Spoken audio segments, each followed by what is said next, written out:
সাহারি খাওয়া এটা রমজানের একটা আমল। আপনি সারা বছর লাঞ্চ করেন, ডিনার করেন, দুপুরের খানা খান, রাতের খানা খান, সকালে ব্রেকফাস্ট নাস্তা করেন, কিন্তু এর কোনোটা ইবাদত হয় না, এর কারণে আপনি সওয়াব পাবেন না। কিন্তু রমজান মাসে ভোর রাতে ঘুম থেকে উঠে যে আপনি খাবার খাবেন, এই খাবার খাওয়ার জন্য যে উঠলেন এবং খাইলেন, এর কারণে আপনার অ্যাকাউন্টে আপনার আমলনামা আল্লাহ তাআলা সওয়াব জমা করে দিবেন, আপনি রিওয়ার্ড পাবেন, বিনিময় পাবেন। কেন? কারণ নবী করিম সাল্লাল্লাহু আলাইহি সাল্লাম বলেছেন, তাসাহহারু ফাইন্না ফিস সাহুরি বারাকাহ। তোমরা সাহারির খাবার খাবে ভোর রাতে, রোজার মাসে রোজা রাখতে গিয়ে সাহারির খাবার খাবে। কেন? কারণ সাহারির যে খানা, এই খানাতে আল্লাহ তাআলা বরকত রেখেছেন। এই খানা খাইলে তার জন্য আমাদের স্পিরিচুয়াল, আধ্যাত্মিক বিভিন্ন রকমের উপকারিতা আল্লাহ তাআলা এর মধ্যে নিহিত রেখেছেন। এর মধ্যে খাদ্য শক্তি আছে, আমাদের এনার্জি হবে শরীরে, রোজা রাখতে সহজ হবে। এর পাশাপাশি সাহারির খাবারে আলাদা একটা বরকত আছে, শেফা, বহুবিধ উপকারিতা আমাদের শরীরের, আমাদের মনের জন্য আল্লাহ তাআলা রেখেছেন। এই জন্য সাহারি খাওয়াটা আলাদা একটা ইবাদত। যদি আপনার সন্ধ্যা রাত্রে বেশি খাওয়া হয়ে যায়, সাহারিতে খানা খাওয়ার মতো মুড না থাকে, অন্তত এক ঢোক পানি, একটা খেজুর, সামান্য কিছু খেয়ে হলেও আপনি সাহারি খাবেন এবং তাতে আপনি সওয়াব পাবেন। কোনো কারণে যদি সাহারি খেতে না পারেন, রাতে উঠতে পারেন নাই, অ্যালার্ম বাজছে কিন্তু শুনেন নাই, উঠে দেখেন ফজরের আজান হয়ে গেছে, তাহলে ওই দিনের রোজা কি হবে নাকি হবে না? হবে। মাশাআল্লাহ, বগুড়া মানুষ মাসালা জানে, দেখা যায় রোজা হয়ে যাবে ইনশাআল্লাহ। কারণ এই সাহারি খাওয়াটা ফরজ না, ওয়াজিব না, এটা সুন্নাত। সুন্নাত ছুটে গেলে ইবাদত হয় না, ব্যাপারটা সেরকম না। সাহারি তো খাবো ঠিক আছে, কিন্তু সেটা শেষ সময়ে খাওয়া, দেরিতে খাওয়া। সাহারি কি আগে খাবেন না শেষের দিকে খাবেন? শেষের দিকে। কেন? কারণ নবী করিম সাল্লাল্লাহু আলাইহি সাল্লাম বলেছেন, লা ইয়াজালুন নাসু বিখাইরিন মা আজ্জাল ফুতুর ওয়া আখারুস সাহুর। এই উম্মত, মুসলিম জাতি ততদিন পর্যন্ত কল্যাণের উপর প্রতিষ্ঠিত থাকবে, তারা কল্যাণকে স্পর্শ করতে পারবে যতদিন পর্যন্ত তারা সাহারি তাড়াতাড়ি খাবে না দেরিতে খাবে? দেরিতে খাবে। আর ইফতার তাড়াতাড়ি করবে। তাহলে সাহারি দেরিতে খাওয়া হলো সুন্নাত। আমাদের দেশে গ্রামে অনেক মুরব্বীরা এখনো আছেন, রাত 12টা, 1টা, 2টা বাজে সাহারি খেয়ে শুয়ে থাকেন। তারা চিন্তা করেন পরে খাইতে গেলে আবার বর্ডার ক্রস হয়ে যায় কিনা, সীমা লঙ্ঘন হয়ে যায় কিনা, রিস্ক নেওয়ার দরকার কি, এই জন্য 12টার সময় খেয়ে রাখি। এটার কারণে সাহারি খাওয়ার সওয়াব পাবেন ঠিকই, কিন্তু দেরিতে সাহারি খাওয়ার যে সুন্নত, সেই সুন্নত আদায় হবে না। এই জন্য দেরিতে খাবেন। দেরিতে খাওয়ার মানে আবার এরকম দেরি না যে আপনি আর মুয়াজ্জিন সাহেব দুজন কম্পিটিশন করছেন, আপনার হাতে খাবারের প্লেট আর মুয়াজ্জিনের হাতে মাইক, আপনি আগে শেষ করেন আর মুয়াজ্জিন আগে আজান দিবে, কম্পিটিশন চলছে। এত দেরি করে একেবারে লাস্ট মিনিট পর্যন্ত খাওয়া সুন্নত নয়। কথা কি বুঝাতে পারছি?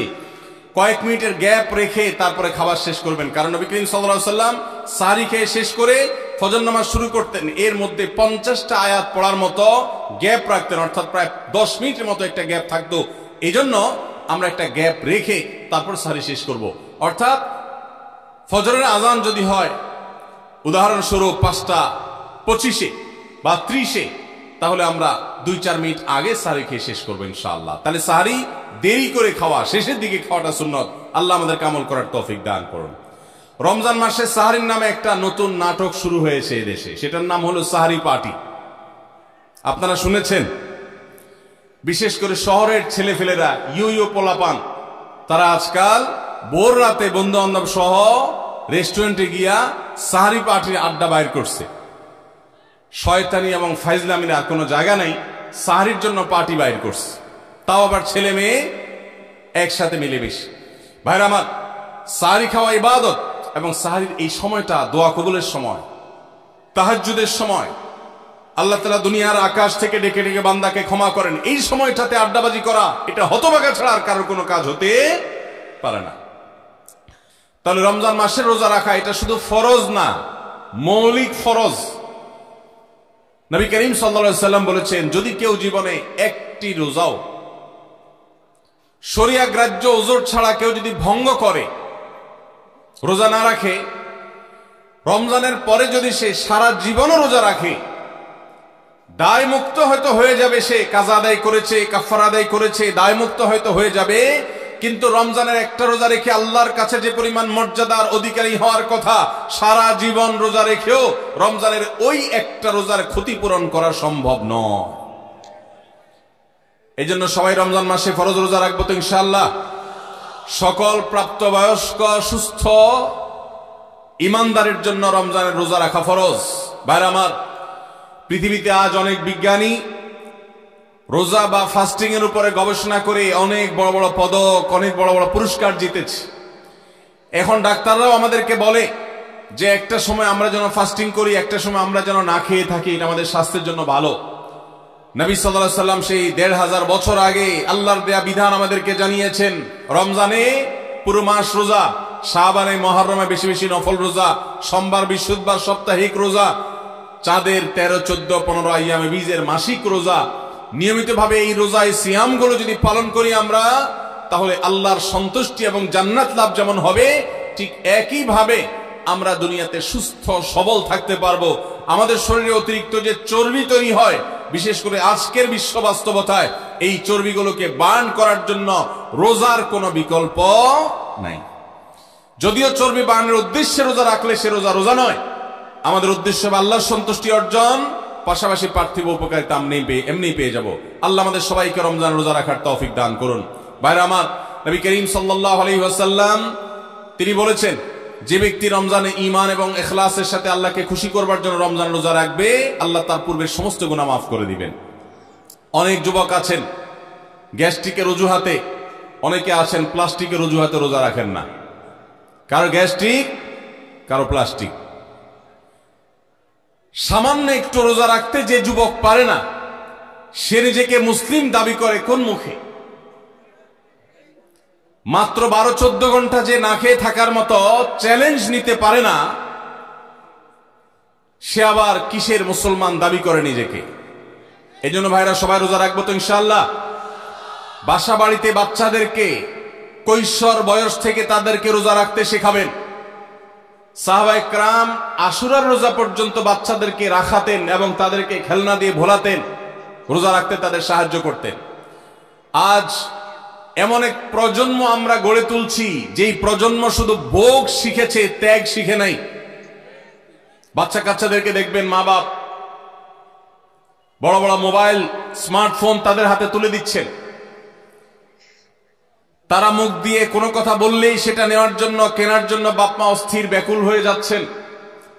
তাদেরকে সংগ্রাম, ত্যাগ, চ্যালেঞ্জ নেওয়া, এগুলো তাদেরকে শেখাচ্ছেন না। মনে রাখবেন, ভোগ করতে কোনো যোগ্যতার দরকার হয় না, ত্যাগ করতে যোগ্যতার দরকার হয়। ভোগ করতে সবাই পারে, ত্যাগ করতে সবাই পারে না। এজন্য সন্তানকে ভোগ নয়, ত্যাগ শেখাতে হবে। আল্লাহ আমাদেরকে তৌফিক দান করুন। আপনার বাচ্চা যদি রোজা রাখা শিখে, শখ করে রোজা রাখে, তাকে বাধা দিবেন না, তাকে রোজা রাখতে দিবেন। কারণ সে রোজা রাখার মধ্য দিয়ে গরিব অভাবী মানুষের কষ্ট অনুভব করবে, ফিল করবে। সে রোজা রাখার মধ্য দিয়ে আল্লাহর নৈকট্যের ফিলিংস তার মধ্যে আসবে, ইসলামী সংস্কৃতিকে সে অনুভব করবে, আঁচ করবে। এজন্য সন্তানকে কৈশোর বয়স থেকেই, কিশোর বয়স থেকেই তাকে রোজা রাখতে সাহায্য করবেন ইনশাআল্লাহ। ঠিক আছে না ভাই? বাচ্চাদের প্রথম হয়তো রোজা অর্ধেক রাখবে, দুপুরে ভেঙে ফেলবে, এরপর না হয় বিকাল পর্যন্ত রাখবে, এরপর না হয় সন্ধ্যা পর্যন্ত রাখবে, কিন্তু অভ্যাস তাকে গড়ে তুলতে হবে। আল্লাহ আমাদেরকে তৌফিক দান করুন। ভাইরা আমার, তাহলে রমজানের প্রধান আমল রোজা রাখা।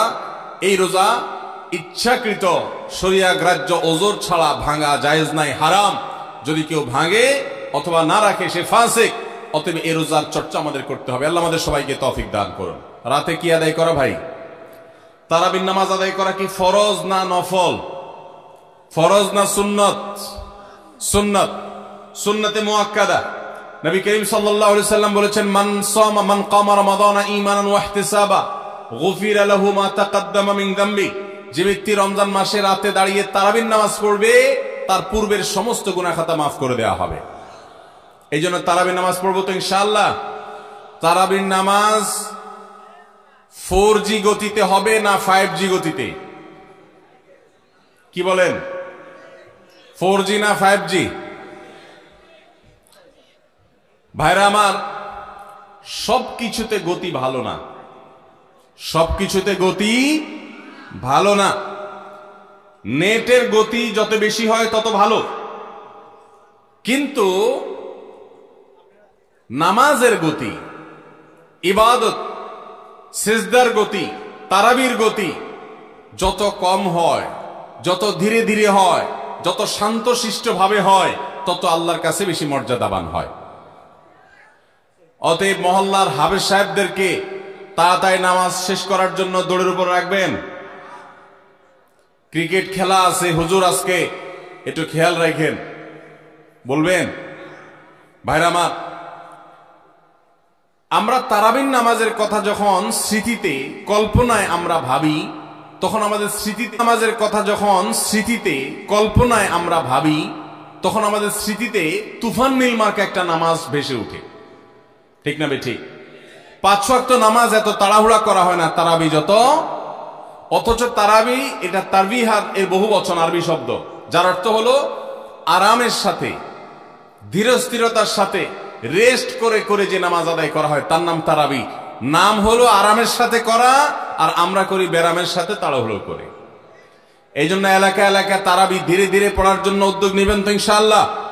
ইমাম সাহেবদেরকে, হাফেজ সাহেবদেরকে উদ্বুদ্ধ করবেন, ভাই হুলস্থুল করবেন না, কি পড়েন কিচ্ছু বুঝি না, এমন টান দেন শেষে যায় শুধু আলামুন তালামুন, আর এটা শুনে মনে করেন যে এখন স্টপ হয়েছে, এখন রুকুতে যাইতে হবে। এই নামাজ কি নামাজ? এটা তামাশা। ভাইরা আমার, স্পিডে তারাবি না পড়ে যদি একটু ধীরে তারাবি পড়া হয়, সর্বোচ্চ 15 থেকে 20 মিনিটের ডিফারেন্স হবে, এর বেশি না। মাত্র 15 মিনিটের জন্য আপনার পুরো নামাজকে আপনি বরবাদ করছেন। দেশের বেশিরভাগ মসজিদগুলোতে তুফান মিল মার্কা তারাবি পড়া হয়। এই তারাবি আল্লাহর কাছে কতটা গ্রহণযোগ্য হবে, এটা যথেষ্ট প্রশ্নবিদ্ধ বিষয়। আল্লাহ তাআলা আমাদের সবাইকে ধীরস্থিরতার সাথে খুব শান্তভাবে তারাবির নামাজ আদায় করার তৌফিক দান করুন। চেষ্টা করা যাবে না ইনশাআল্লাহ। ভাইরা আমার, আল্লাহ রাব্বুল আলামিন নামাজের ক্ষেত্রে হুলস্থুলতা পছন্দ করেন না। যার নামাজ যত বেশি সময় নিয়ে আদায় করেন তিনি আল্লাহর কাছে তত শ্রেষ্ঠ, তত ভালো নামাজি। আর যার নামাজে যত হুলস্থুল করা হয় তার